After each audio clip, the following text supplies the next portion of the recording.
Yo, what up, y'all? It's your boy Rep Milwaukee 414 coming back at it again.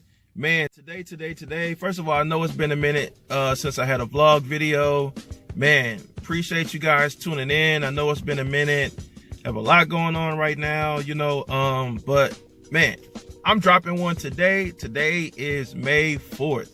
First of all, today is the release of the Black Cement 4s or Bread 4s, black and red 4s, whatever you want to call them. The Air Jordan 4s with the Nike Air on the back, released today. First of all, got them. That was a W on Sneakers app this morning, so that's a dub. Got that out the way. Man, and then also this morning, I'm actually out in the streets right now. Man, I got a special situation going on this morning, man. I'm actually meeting up with a hip-hop pioneer, OG hip-hop pioneer, which also is a very good friend of mine, and also as well is my OG. Alright, let's get up out of here. First things first, got the he got game 13s on today. So y'all see what I'm rocking for today. Let's get it. Alright, y'all, so like I said, I got the OG, the hip-hop pioneer that I was talking to you guys about, that I would actually be meeting up with today. And so we're sitting here talking, and I was like, oh snap, I forgot I need to finish my vlog for the day. Oh, yeah. And so we have here the OG pioneer, one of my good friends. We've been knowing each other for a couple of years now. And we're sitting here at the hotel before he actually checks out. Had a great performance last night. It is the OG pioneer, hip-hop pioneer, Kwame.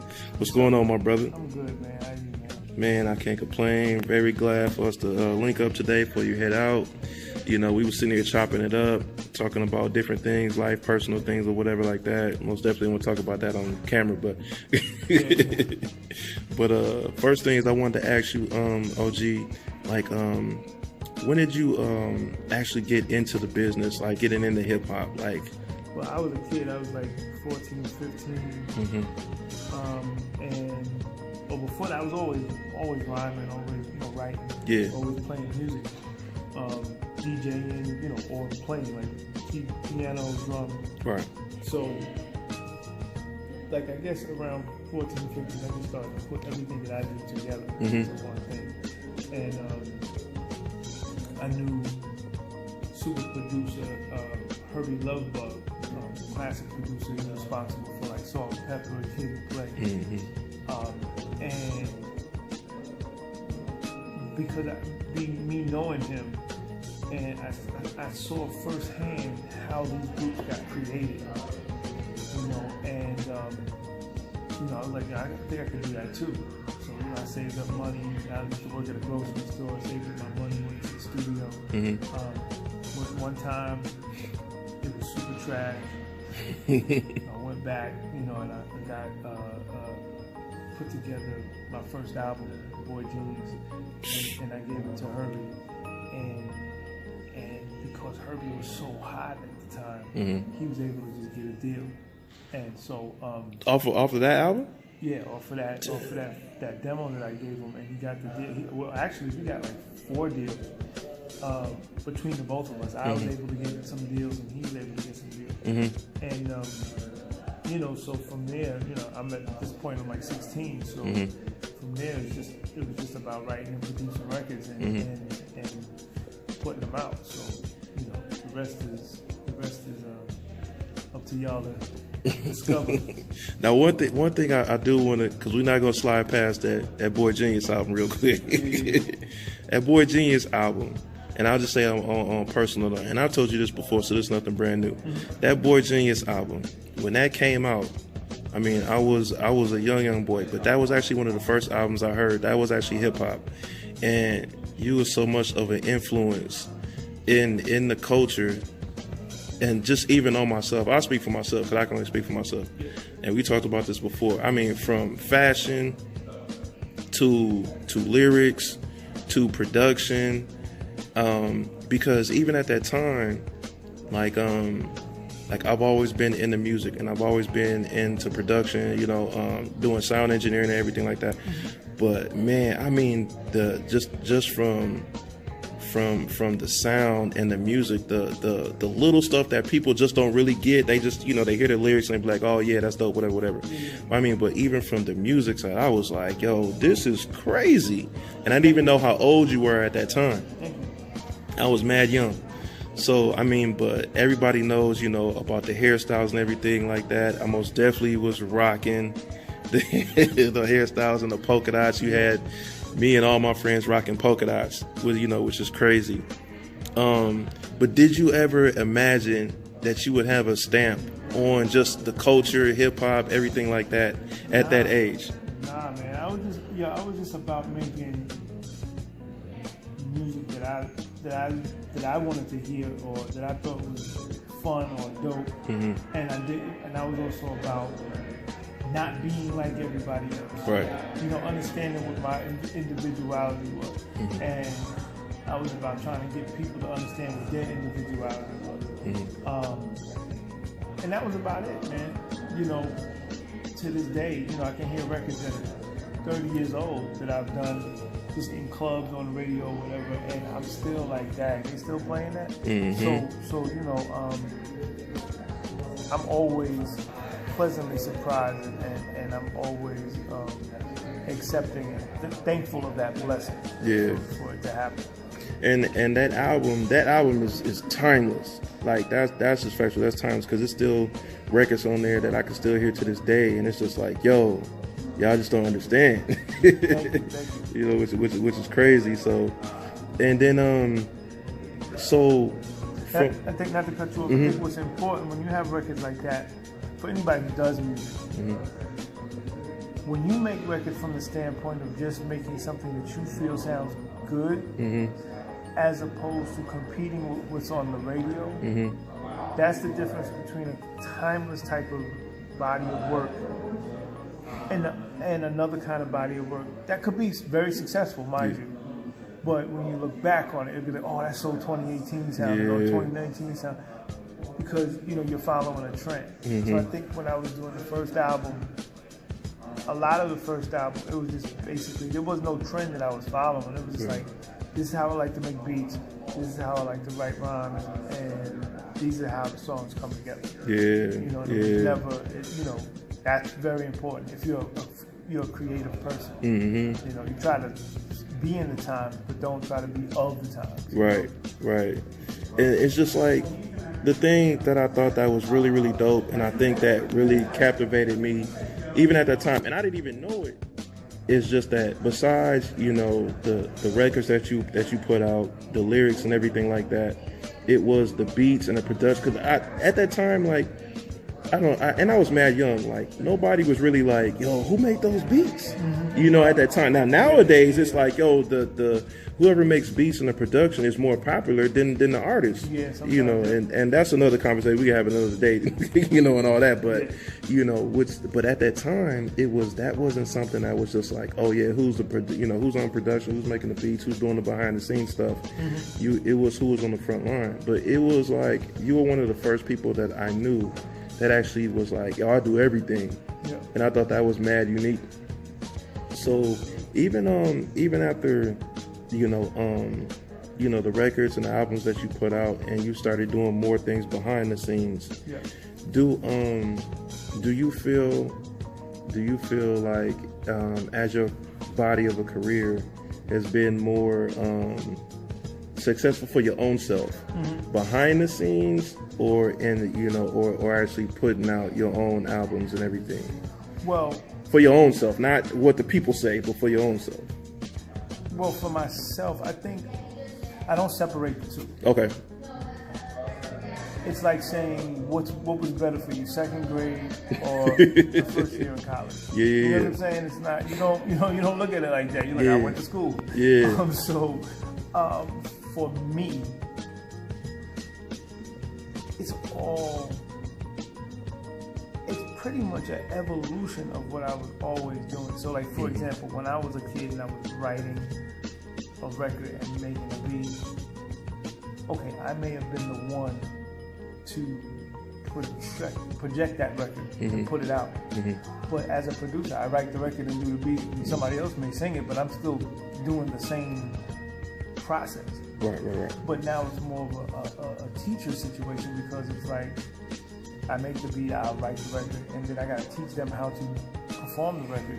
And it's a bigger situation because, you know, I'm a rapper, I'm not a singer, so now I'm teaching singers how to sing something, I'm teaching musicians how to play something, rappers how to, you know, say what they're saying, how to say it, you know, the right way, or come across a certain way. So, you know, it's just a total expansion to what I started as a kid. So, you know, it's not really, one isn't really bigger than the other. But if you want to look at it, like, if I want to picture, conceptualize it, put it to a picture, just imagine it's like a tree. Like, me being an artist starts out like here, but me being a producer branches everything out. You know what I'm saying? I can dig that. You know, but it's still the same root. It's just branched out. So that's the best way I can put it. That's dope. That's real dope. Now moving over into the sneaker side. Yeah. When my sneakerhead collection. Yeah. I got my leather laces. I needed these orange. Yeah. Badly. OG been, you know, we I think orange is my new color this year. Like everything, I swear to God, I've been buying everything orange. Word, that's crazy. I don't know what that is. That's crazy. I know when we linked up, now, I mean, we already talked about, you know, I was a fan, you know, from a child beforehand, but we never met and we never talked, you know, and we ended up linking up. It was Instagram, right? I believe. I believe it was Instagram. Or you might have seen our brand, the website and everything like that, and then we just linked up through communication. I believe through social media. That's how it happened. And then we just built a relationship from then, and it's been a couple years now. But you've been collecting sneakers, and you've been in the sneaker game for decades, just like myself, and I'm pretty sure before myself. I started with the bread fours, or the black cement fours, that actually came back out today. And that was '89. So, like, for yourself, like, how far back can you remember about you being into sneakers and starting to, like, do your own thing? Well, for me, it was it was weird. My thing is, when I was a kid, I was definitely into kicks, and the kicks that I really mess with are the same kicks that I always mess with. So when I was a kid, I'm going back to like 7, 8 in New York. Our sneaker was Pro Keds. And that was like the sneaker of New York. Pro Keds, which, if anybody don't know what Pro Keds look like, they look like Chucks, but they just have a big red and blue stripe on the side. And then there was like Pro Keds that had 3 lines in the sole with the red and blue, and we used to call those Uptowns. So if you had a pair of Uptowns, you was dope. And they would, you know, back in the day, they was probably $10, man. It wasn't anything. And then, you know, HipHop kicks in. Pro Keds turned into shell toe Adidas, or Puma suede Puma Clyde, and with the fat laces, and you know, that's when it starts to get heavy. Now I want every color suede Puma, and they used to be, I used to be so into my Pumas that I would just keep like the light off-white ones, and I would find shoemakers to dye them different colors. So I would have all the colors. Like my color collection was crazy. Or shell toe Adidas. The shell toes, I don't even buy shell toes now because they don't look like the ones that I used to buy when I was a kid. You know, it was like this different type of rubber, and the stripes were sometimes suede. So I would get the white on white with the white suede stripes. Take them suede stripes, go to the shoemaker, get them any color stripe you want. So I was heavy into that. And then from there, I did this switch where I was getting like off-brand tennis kicks. So yeah, you start off with Stan Smiths, and then a lot of people call them LSA, but it's pronounced LS. You get the pair of LS kicks. I was into Tretorns, which like I got on now. I was heavy into Tretorns. I was into that. Or you go to these other off brands like Gola or Lotto. Lotto, man, that's my holy grail. Like Lotto, you can change the logo, different things. And then Converse came out with the kind you could just slip the Converse logo in the side. So this other sneaker called Kappa. Kappa was dope because I remember that. They had the two little logos and you could take them out and you could change the color. So it was all about mixing and matching your colors. And then for some reason, like when I got to be like 14, 15, I just stopped buying sneakers. You know, and that's when like Jordans was dropping and stuff like that. And I just stopped. You know, I was into shoes at that point. You know, like Bally's, and you know they had all the different suede colors, and I stayed. Then I just stayed on my shoe path for a long time. And then at some point, Air Max 95s brought me back. Air Max 95 first dropped, those neon greens. They was the most expensive sneaker out at that time. Yeah, I was like, I need that. Yeah. And that just took me, you know, I just started, you know, but I always stayed like leaning toward the tennis and the skater stuff than the basketball. So, you know, Air Max 95 or Blazers or even like Air Max 1s, you know, I was that kind of dude then. Or the Sauconys or the stuff like that. You know, from there I just kept doing that. I'm not into a particular brand. I may be more into a particular style, like I said, skater or tennis. Yeah. But I don't. Then I started getting into the SBs. And then from SB, I just started doing getting like the dunks, and then I started doing or Air Force Ones, of course. When Air Force Ones started really hitting again. I just went stupid, man. I really went stupid on some Air Force Ones. I think my collection of that is just out the roof, man. And I don't wear none of them anymore. I don't mess with them. I don't buy them. I don't, so it's weird. You know, and I dabble here and there into some Jordans. I'm more like the ones through fives. That's with but the ones you got though, because I mean, obviously I know your collection a little bit. The ones you got, though, you guys, you have some serious, like a lot of people wish. Oh no, I have some. My J's that I get, I try to get very special J's. Like the last pair I bought was the Dawn Beecher 5s with the Superman logo. I'm never gonna wear them. But the fours. Yeah, with the Superman logo, and it's just because it had Superman on it.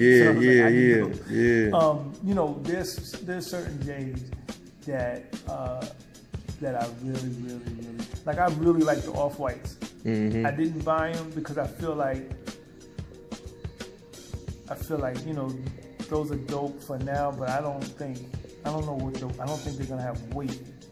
Like 10 years from now. Oh yeah. Like you feel like it won't be a timeless situation. It's just a current event. Yeah. It's like a hype piece right now. I don't know, man. But you know, my holiest of holy grails is if I can get my hands on a pair of them Back to the Future Air Mags, I'm good. Yeah. That's like the last stop for me, the Air Mag. And then now does it or Batman '89 Bo Jackson. Oh, like I don't know if they're ever gonna make those. But I'm just saying, I can get those, I'm good. Now for the Air Mag, because you know they came out with, you know, they got the original, and then they came out with the actual auto lacing. Does it matter? No. I didn't think so. I didn't think so. That's really dope. That's really dope, man. So, man, once again, I got the OG here, Kwame, hip hop pioneer, man. Did want to get a few minutes, you know, for the vlog. Long time in the making about doing this. But yo, let me say something real quick. Go ahead. I'm gonna get back to your laces and just something. You know, I'm real heavy into fashion. I'm really heavy into like seeing what the trends are, what the styles are, and stuff like that. And I really support. I try my best to support Black-owned businesses and designers who, you know, outside of, you know, going into the store and just buying some, you know, support like real custom indie designers. Like, I think like everything I have on at this point, you know, from my hat to my hoodie, even the laces are stuff that I support. I don't ask for stuff for free. I buy it. Right. And I think it's very important, you know, that we support us and we support our indie stuff. So, you know, y'all copy these leather laces, go on their website, copy this stuff. Man, I very much appreciate it, OG, for even those words that you just said. Because, like I said, like ever since we met a couple of years back, you know, I told you out the gate, you know, I was like, yo, I'm a huge fan, and I'm just honored, you know, by you even knowing who we are, you know, knowing my brand. It's been a long journey. Actually, OG, this year is actually the 10-year anniversary. Oh, dope. Yeah, 10-year anniversary. Appreciate it. This summer will be 10 years, you know, and the journey from where I started the brand with, you know, from nothing, like nobody, no help and everything, and I built it to where it is now, you know. It's been very much been a journey. I never look back, and so just building relationships with even you, you know, from somebody that, you know, I grew up on your music, you know, I still love your music to this day. It's timeless, you know, and everything like that. To actually have a relationship with you, you know, and being able to call you on the phone or text you or whatever, like that's just crazy to me, you know. No doubt, man. So, you know, most definitely, I very much, you know, appreciate you showing love always to the brand. You know, being able to sit down with you right now, you know, whatever. So that's just crazy to me. So very much appreciate it. And man, you know, supporting the brand is very important. You know, very, very important for myself. You know, and also for, you know, the people that are on my team, you know, and everything like that. So I very much appreciate those words. Thank you. So yeah, once again, got the OG here, Kwame, hip-hop pioneer, producer, rapper, extraordinaire. You know, had a concert with Vivian Green last night. Make sure you guys check out Vivian Green, which is, I don't even know how many awards this woman has. She got a lot, man. Her current album, BG6, is out. I produced that. The album before that is called Vivid. I produced that as well. We're working on her next project now. And, you know, she has albums before me, but yeah, check her out, man. If you don't know who most definitely check out. And then check out, just if you don't know who I have in front of my face right now or on this camera right now, yo, you need to go to the library. You need to go to the library. You can go to the internet library, which is the AKA Google. You need to do something because this man has put on a lot of people that put on a lot of people. How about that? You know, so most definitely check out his resume. And yeah, man, once again, this is an honor. And I'm going to go ahead and peace out the vlog. Let us finish up a little bit of talking here, but I'm going to peace it out. And I'm going to holler at y'all later.